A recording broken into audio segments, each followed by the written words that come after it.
தமிழ்நாட்டில் உள்ள ஆரம்ப சுகாதார நிலையங்கள் மற்றும் நகர்ப்புற சுகாதார நிலையங்கள் என்று 2686 இருக்கிறது.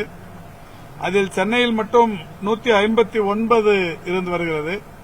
சென்னை நீங்களாக தமிழ்நாட்டில் உள்ள 2127 ஆரம்ப சுகாதார நிலையங்கள் மற்றும் நகர்ப்புற ஆரம்ப சுகாதார நிலையங்களில் இன்றைக்கு ஒன்றிய அரசின் சார்பில் தேசிய தர நிர்ணய வாரியத்தின் அங்கீகார சான்றிதழ் 1622 ஆரம்ப சுகாதார நிலையங்களில் உள்ள ஆய்வகங்களுக்கு கிடைக்கப்பட்டிருக்கிறது.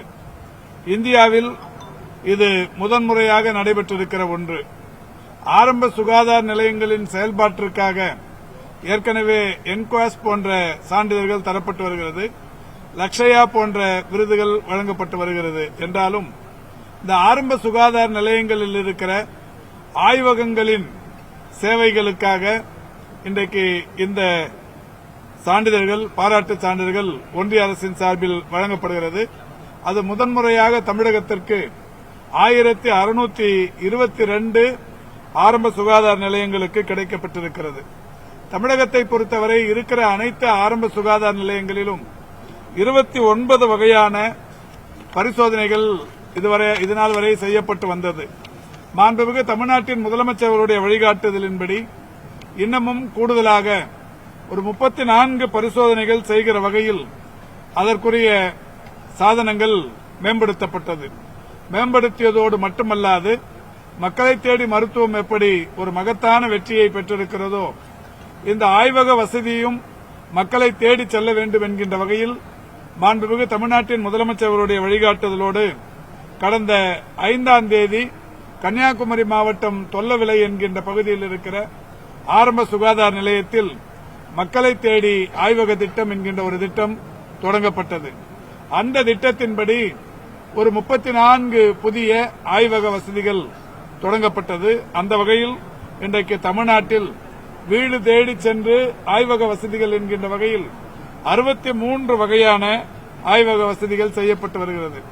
இவற்றையெல்லாம் பாராட்டி இன்றைக்கு ஒன்றிய அரசு national accreditation board of testing and calibration laboratories என்கின்ற வகையில் ஒரு NABL சான்றிதழ் தந்திருக்கிறார்கள். அந்த வகையில் 1622 பேரையும் இன்றைக்கு இங்கே அழைத்து சான்றிதழ்களை தந்தால் அவரவர்களுடைய பணி பாதிக்கும் என்பதால் ஒரு குறிப்பிட்ட ஒரு 100 பேரை அழைத்து இந்த 1622 பேருக்கும் இந்த சான்றிதழ்கள், பெறப்பட்ட சான்றிதழ்களை அவர்களிடத்தில் ஒப்படைத்திருக்கிறோம். இது மட்டுமல்லாது இன்றைக்கு மெடிக்கல் சர்வீசஸ் ரெக்ரூட்மெண்ட் போர்டு என்கின்ற வகையில் மருத்துவத்துறையின் பணியாளர்களை தேர்வு செய்யும் வாரியம் ஒன்று தொடர்ச்சியாக மருத்துவத்துறையின் பணியாளர்களை தேர்வு செய்து வருகிறது. கடந்த 10 நாட்களுக்கு முன்னால் 1021 மருத்துவர்களை தேர்வு செய்து அவர்களை தமிழ்நாட்டின் ஒரு 20 சுகாதார மாவட்டங்களுக்கு கலந்தாய்வு நடத்தி அவர்கள் அந்த 20 மாவட்டங்களில் இருந்த காலி பணியிடங்களான 1127 காலி பணியிடங்களில் 1021 பணியிடங்களுக்கு கலந்தாய்வு நடத்தி இந்திய வரலாற்றில் முதன்முறையாக ஒரு புதிய பணி நியமனங்களின் போதே கலந்தாய்வு அந்த நடைமுறைப்படுத்தப்பட்டு மருத்துவர்கள் விரும்புகிற இடங்களுக்கு பணிகளில் நியமிக்கப்பட்டார்கள்.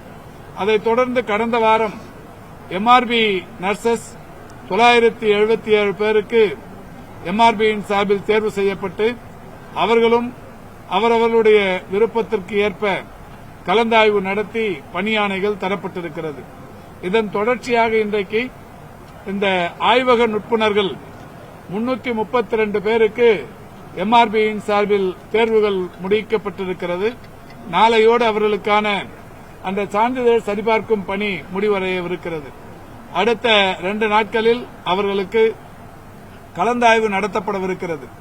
தமிழ்நாட்டில் எங்கே எல்லாம் இந்த லேப் டெக்னீஷியன் பணியிடம் காலியாக இருக்கிறது என்கின்ற விவரங்கள் அவர்களுக்கு அறிவிக்கப்பட்டு அதில் யார் யார் எந்தெந்த ஊரை தேர்ந்தெடுக்கிறார்களோ அவர்களுக்கு அந்த ஊருக்கான அந்த ஆரம்ப சுகாதார நிலையத்திற்கான பணியாணைகள் வழங்கப்படவிருக்கிறது. அடுத்த வாரம் இந்த 332 பேருக்கும் இதே அரங்கத்தில் பணி ஆணைகள் தரும் பணி நடைபெறவிருக்கிறது. 2018 விநாயகா மிஷன் சொல்லி ஒரு ஹாஸ்பிட்டல்ல வந்து ஆர்கன் வந்து ஸ்கேம் நடந்தது அப்படின்னு சொல்லி ஒரு கம்ப்ளைண்ட் இருக்கு. எப்படி டீம் நம்ம டிஎம்எஸ் யாரும் மூணாவது முறையா போறாங்க விசாரணை. அது எந்த விதத்தில் இருக்கு? எப்படி வெளிநாட்டு மருத்துவர்கள், அதாவது தனியார் மருத்துவமனையில வெளிநாட்டவர்களுக்கு எப்படி ஈஸியா கிடைக்குது அந்த ஆர்கன்? விநாயகாலே விநாயகா மிஷன் ஒரு கேஸ் ரிப்போர்ட் ஆயிருக்கு.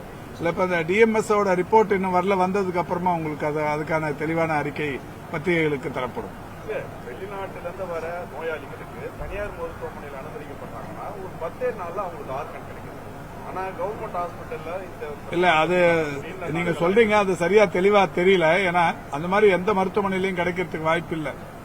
உடல் உறுப்பு தானத்தை பொறுத்தவரை இன்னைக்கு மாண்புமிகு தமிழ்நாட்டின் முதலமைச்சர் அவர்கள் மிக தெளிவாக வெளிப்படையாக அந்த ஒரு ஆணையம் முத்தமிழறிஞர் கலைஞர்களால் அது செய்யப்பட்டு அதிலிருந்து இன்னைக்கு வந்து ஒரு டிரான்ஸ்பரண்டா அந்த நிர்வாகம் நடக்குதுங்கிறதுக்காக தான் கடந்த ஆண்டு கூட இந்தியாவிலேயே முதல் மாநிலமா தமிழ்நாட்டை தேர்வு செய்திருக்கிறார்கள். அது மட்டும் இல்லாம மாண்புமிகு தமிழ்நாட்டின் முதலமைச்சர் அவர்கள் கடந்த 2 மாதத்திற்கு முன்னால் இந்த மூளைச்சாவு அடைந்து உடல் உறுப்பு தானம் செய்பவர்களுக்கு இந்த அரசு மரியாதை என்கின்ற ஒரு திட்டத்தை கொண்டு வந்தார். அதை இன்றைக்கு ஒடிசா மாநிலம் அதை பார்த்து ஒடிசா மாநில முதல்வரும் அந்த திட்டத்தை இன்றைக்கு கையில் எடுத்து செய்திருக்கிறார். அந்த வகையில் இந்த மூளைச்சாவு அடைந்தவர்களிடத்திலிருந்து பெறப்படுகிற உறுப்புகள் முறையாக இன்றைக்கு தொடர்ந்து செய்யப்பட்டு வருகிறது. நீங்க சொல்லியிருக்கிறீங்க, ஏற்கனவே அது சம்பந்தமா டிஎம்எஸ் வந்து அதை விசாரணை நடத்திட்டு இருக்காங்க. விசாரணை நடத்தப்பட்டு முடிவு வந்து அது யார் தவறு இழைத்திருந்தாலும் அது எவ்வளவு பெரிய மருத்துவ நிர்வாகமாக இருந்தாலும் அவர்கள் மீது நடவடிக்கை எடுக்கப்படும்.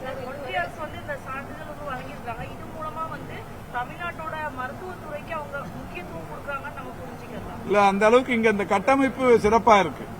சிறப்பா இல்லைன்னா ஒன்றிய அரசு மட்டும் விருதுகள் தந்துட முடியாது.